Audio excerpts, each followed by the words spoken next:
저는 이름만 대면 모두가 아는 집안의 귀한 외동아들이었습니다. 제 집은 대대로 명망 높은 사대부였기에 조선에서 알아주는 권문세도가였지요. 노비들도 제 집에서 일하는 것을 인생 최대의 영광으로 알 정도였으니까요. 제가 20살이 되던 해였습니다. 아버지는 장가를 들라며 저희 중매를 알아보았습니다. 아버지께서는 남자는 일찍 장가를 가 자리를 잡아야 한다고 늘 귀가 따갑도록 말씀하셨지요.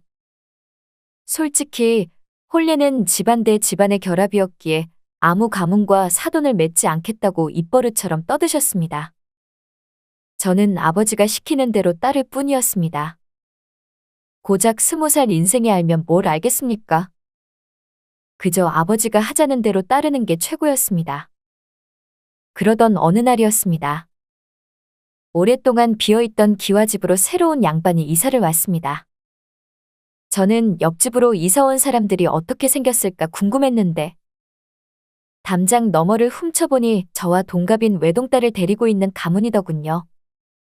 물론 제 집보다 그 위세가 한참은 아래였지만요. 저는 친구가 생겼다며 좋아했습니다. 그런데 새로 이사온 기와집의 외동딸이 그저 친구로만 남기에는 너무나도 예뻐 사나이 마음에 불을 지폈습니다. 솔직히 그녀와 혼례를 올리고 싶었지요. 그게 아니라면 연애라도 해보고 싶었습니다. 그래서 저는 용기를 냈습니다. 저는 옆집으로 당당하게 걸어가 다짜고짜 대문부터 두드렸습니다. 있느냐? 그러자 그 집 여종이 얼굴을 삐죽 내밀더군요. 솔직히 제 취향은 아니었습니다. 하긴 남의 집 종이니 저와 상관은 없지만요. 어쨌건 해당 여종은 제 얼굴을 빤히 보며 의아스러운 얼굴로 이리 물어왔습니다. 니신지요? 옆집에 사는 최가 향호일세. 최양호 말일세. 그냥 향호 도령이라 불러주겠는가? 저도 도련님 이름은 압니다. 제가 궁금한 건 대체 무슨 일로 일이 되나부터 남의 집 귀한 대문을 두드리냐는 겁니다. 이 집에 나와 나이대가 비슷한 규수가 한 명 있는 걸로 아네만. 혹시 그녀의 이름이 어찌 되는가? 그게 궁금해서 그러하네. 저희 아씨를 말씀하시는 겁니까? 아니, 고작 그걸 물어보시려고. 이리 남의 집 대문짝에 숱한 시련을 주신 겁니까? 내가 이 집안 아씨에게 관심이 있다네. 그러니 그쪽 아씨 성과 이름만 얘기해주게. 아닐세. 지금 어디 계시는가? 내가 직접 얘기하겠네. 이 집안의 모든 대소사, 특히 아씨에 관한 일은 저를 거쳐야만 할 것입니다. 그러니 전달할 말이 있으시면 제게 말씀하시지요. 아래 것은 알 필요가 없네. 그리고 내가 알려달라고 하면 알려줄 것이지. 참으로 질문이 많구먼. 저희 아씨가 워낙 까탈스러워서 말입니다. 괜히 제가 어중이 떠중이에게 아씨의 신상에 대해 잘못 나불거리고 다녔다간 멍석말이 당합니다. 제가 멍석말이 당하면 도련님께서 책임질 수 있으시겠습니까? 어중이 떠중이라? 허, 저는 옆집 여종이 개념 없이 읊어대는 말에 말문이 막혔습니다. 청것이라 아무리 모른다고는 하나 명망 있는 양반댁 외동아들에게 어중이 떠중이라니 참으로 기가 막혔지요. 그런데 그때였습니다. 바깥에 출입했던 이 집 아씨가 돌아온 겁니다. 아씨는 제 앞으로 다가와 제게 눈길도 주지 않은 채 여종에게 이리 묻더군요. 누구시냐? 나를 보고 얘기해 주시오. 니십니까? 니신데 남의 집 대문 앞을 가로막고 계신지요? 저는 처음으로 아씨에게 말을 걸었습니다. 제가 만들어낸 첫 대화였지요. 어쨌건 그녀 얼굴을 가까이서 바라보니 황홀하더군요. 저는 이번처럼 좋은 기회는 없을 것이라 여겼습니다. 옆집에 사는 최양호라 합니다. 그녀는 제 소개에도 미지근한 반응만 보였습니다. 아니, 미지근한 반응은 둘째치고 완전히 무뚝뚝했습니다. 그래서요? 제 인생 신조는 남자가 검을 뺐으면 무라도 썰자였지요. 아씨는 제게 관심이 없었으나 언제나 미인은 용기 있는 사내가 차지하는 법. 아니, 뻔뻔한 사내가 차지하는 법이지요. 낭자가 이 집으로 이사 오는 날을 아직도 기억합니다. 저는 그때 하늘에서 선녀가 내려온 줄 알았습니다. 정말 눈이 부시더군요. 과장이 심하십니다. 절대로 과장이 아닙니다. 진짜 첫눈에 반했습니다. 마음에 둔 낭군이 없다면 제게 아씨와 사랑을 나눌 기회를 주시겠습니까? 아씨는 정성스러운 제 고백에도 딱히 관심이 없다는 얼굴로 저를 훑어보며 이리 말했습니다. 그때는 솔직히 자존심이 상했지요. 태어나 이런 대접은 처음이었으니까요. 저는 사내에게 관심이 없습니다. 솔직히 들어올 때 들어오고 나가고 싶을 때 나가는 게 사내 아닙니까? 참으로 이기적인 방식으로 사랑을 나누는 그런 동물 아닙니까? 저는 그런 사랑은 하고 싶지 않습니다. 그럼 아씨는 어떤 사랑을 하고 싶으십니까? 말씀해 보십시오. 아씨는 제 얼굴을 유심히 들여다보더니 아껴두었던 말을 이리 내뱉었습니다. 저는 제가 시키는 대로 뭐든 하는 종을 바랍니다. 저는 낭군이 아니라 제 종이 될 사내를 원하지요. 도련님께서는 그럴 자신이 있으십니까? 낮에도 저희 종이, 밤에도 저희 종이 되시는 겁니다. 그럴 자신이 없으시면 이쯤에서 저를 포기하시지요. 저는 순간 머뭇거렸습니다. 사나이 자존심이 있지 어떻게 여자가 시키는 대로 따르는 허수아비가 되겠습니까? 저로서는 도저히 받아들일 수 없는 요구 조건이었습니다. 이건 저뿐만 아니라 조선의 어느 사내든 받아들이기 무리였을 겁니다. 그렇다고 이대로 아씨를 포기하고 싶지는 않았습니다. 가까이서 그 여자의 얼굴을 보았다면 누구라도 홀렸을 겁니다. 나에게 생각할 시간을 주시오. 아무래도 내가 나와 타협하는 시간을 단 며칠이라도 가져야만 할 것 같소. 솔직히 명망 있는 사대부의 외동아들이 한 여자의 노비가 되는 중대 사안이 아닙니까? 좋습니다. 대신 너무 길게 생각하지는 마시옵소서. 저는 사내다운 사내를 좋아합니다. 우유부단한 이는 사내로 느껴지지 않더군요. 집으로 돌아온 저는 곧장 제 처소로 들어왔습니다. 저는 천장을 바라보며 그녀 얼굴을 떠올렸지요. 제 천장에 아씨의 얼굴이 새록새록 떠올랐습니다. 아씨가 아까 했던 말들도 함께 떠올랐지요. 아무리 생각해 보아도 이건 아닌 것 같았습니다. 그렇게 다음 날이 되었습니다. 옆집으로 가 아씨에게 간밤에 고민했던 내용의 결과를 얘기하려는데 갑자기 누군가가 제 집 대문을 두드리는 겁니다. 제 집 남종 돌쇠가 대문을 여는데 옆집 여종이 대문 밖에 우두커니 서 있는 겁니다. 그 모습을 한참 뒤에서 지켜보던 저는 해당 여종이 아씨 심부름을 왔나 싶었습니다. 바깥에 서 있던 해당 여종은 마당에 서 있던 저희 남종을 보며 이리 묻더군요. 도련님 계십니까? 저희 도련님은 왜 찾는 것이오?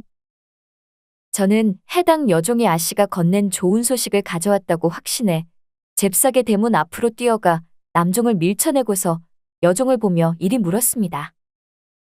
나를 찾았는가? 나 여기 있네. 여종이 저를 빤히 쳐다보며 이리 말했습니다. 순간 저는 얼굴에 뭐가 묻었나 싶었습니다. 그런데 아무리 더듬거려도 손에 잡히는 게 없었습니다.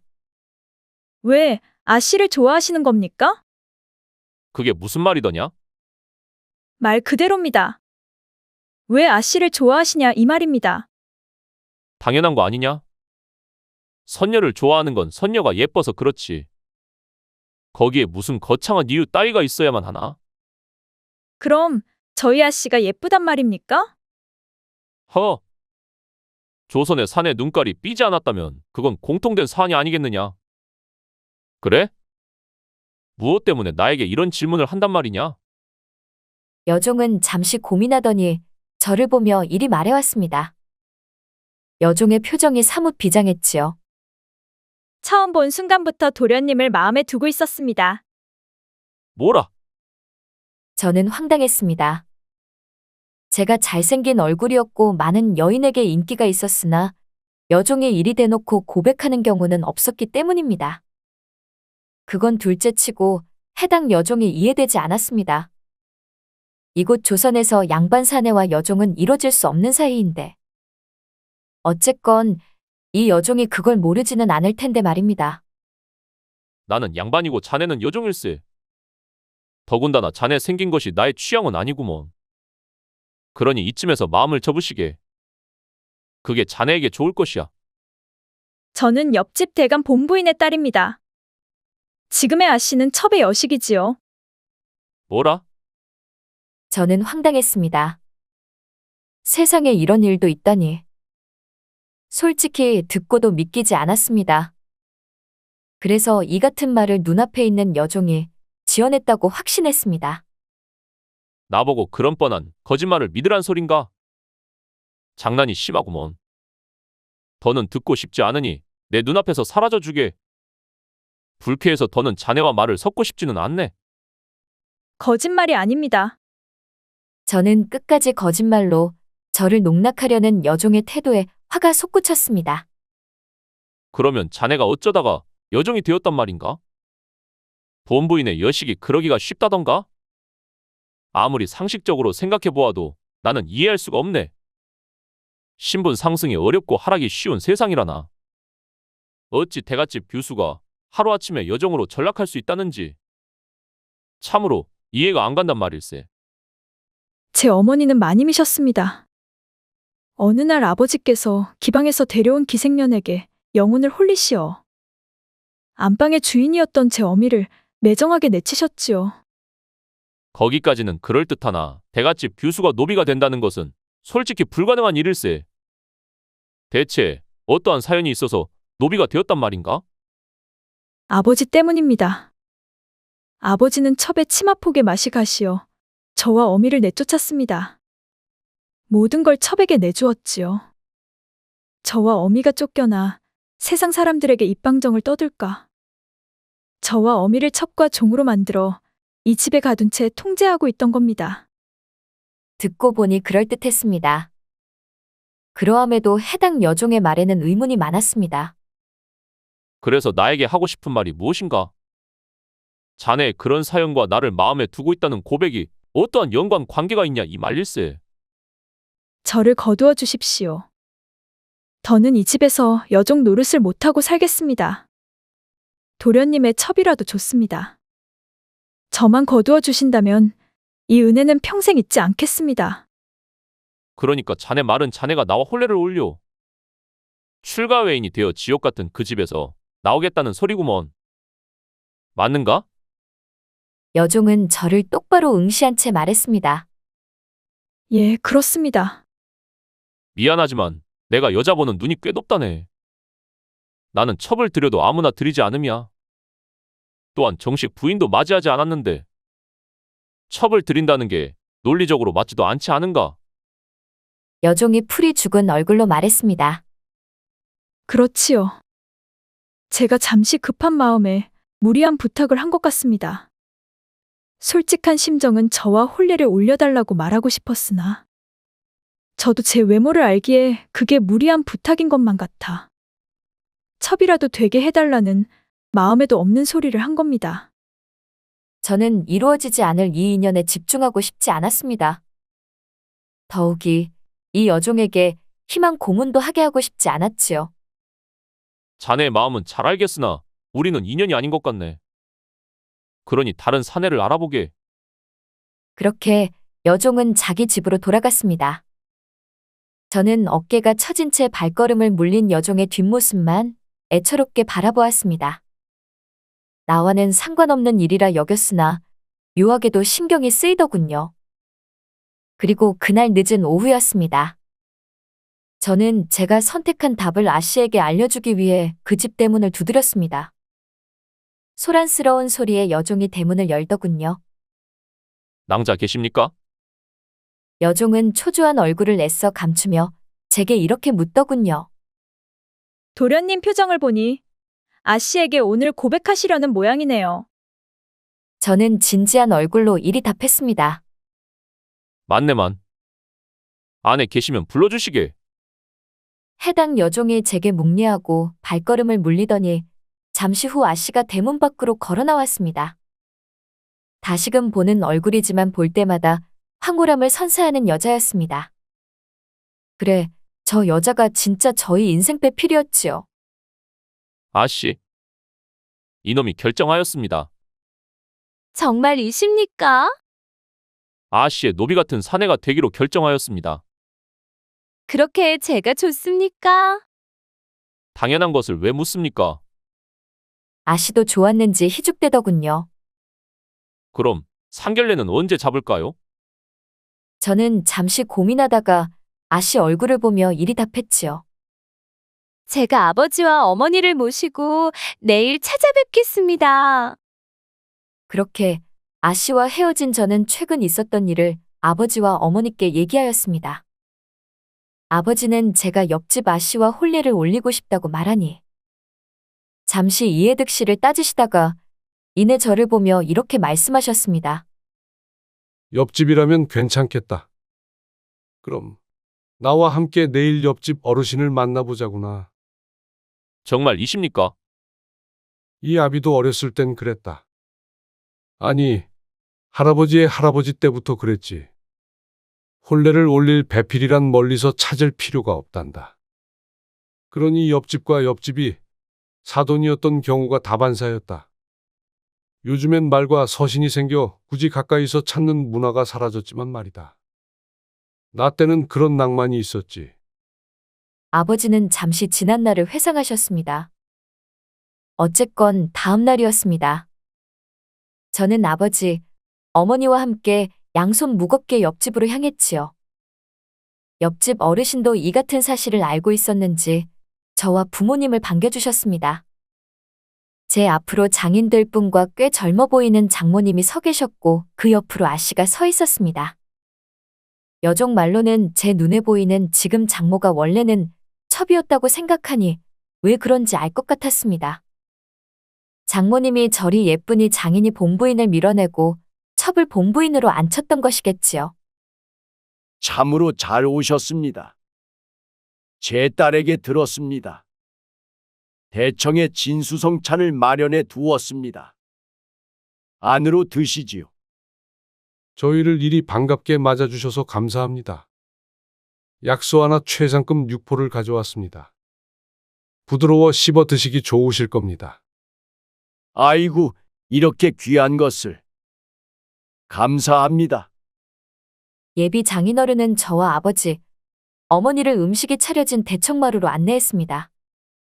이 집 종들이 대청마루에 놓인 상 위로 숱한 음식들을 퍼나르더군요. 그 속에는 여종도 보였습니다. 힘들어 보이더군요. 아무리 노비라나 그래도 딸일 텐데 그녀가 안쓰러웠습니다. 여종은 저만 힐끔거리며 보았으나 저는 작은 눈길 하나 주지 않았습니다. 저와 아버지, 어머니가 아씨와 예비 장인어른, 예비 장모님을 마주보며 앉았지요. 예비 장인이 저희 아버지와 어머니께 식사하라며 권하는데 제 아버지와 어머니가 숟가락과 젓가락을 들기도 전에 아씨가 수저와 젓가락을 먼저 들더니 음식을 집어먹는 겁니다. 그 모습을 보던 아버지는 당황하셨습니다. 그런데 더욱 가관인 것은 이후 이어진 장인어른의 태도였습니다. 우리 딸, 먹는 것도 어쩜 이리 예쁘더냐. 천천히 꼭꼭 씹어 먹거라. 장인어른은 딸바 보였습니다.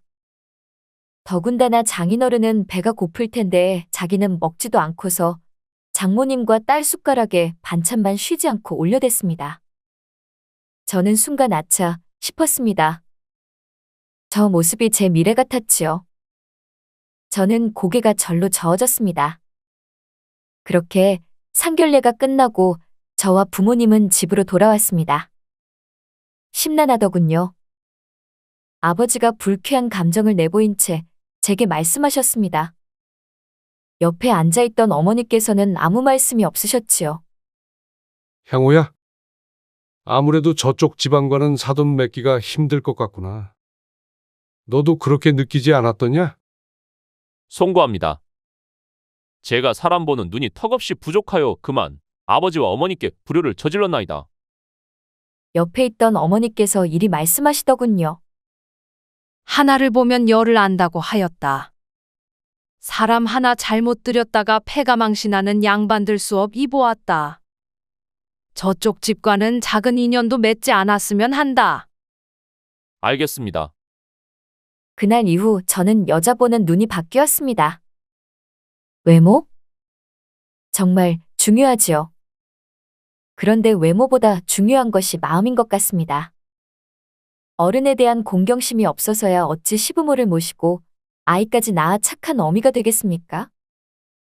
후로 저는 제 머릿속을 맴도는 한 여자를 만나기 위해 다시금 옆집 대문을 두드렸습니다. 잠시 후 여종이 얼굴을 내밀더군요.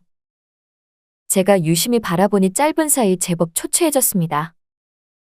여종은 의아스러운 얼굴로 저를 보며 이리 물었습니다. 무슨 일이십니까? 저는 여종을 보며 말했습니다. 저를 좋아한다고 말씀하지 않았소. 네, 저는 여종에게 물었습니다. 그 마음 아직도 변함이 없으십니까? 없습니다. 한 가지 묻고 싶은 게 있습니다. 무엇입니까?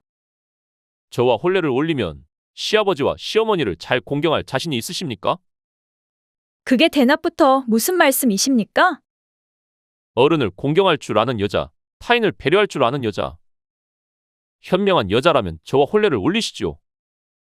정말이십니까? 간밤에 많은 생각을 하였소. 나는 어떤 여인과 혼례를 올려야 나도 행복하고 우리 집안도 좋으며 시집온 당사자까지 행복할까 말입니다. 답을 찾으셨습니까? 솔직히 그대를 보면 사랑하는 감정은 싹트지 않습니다.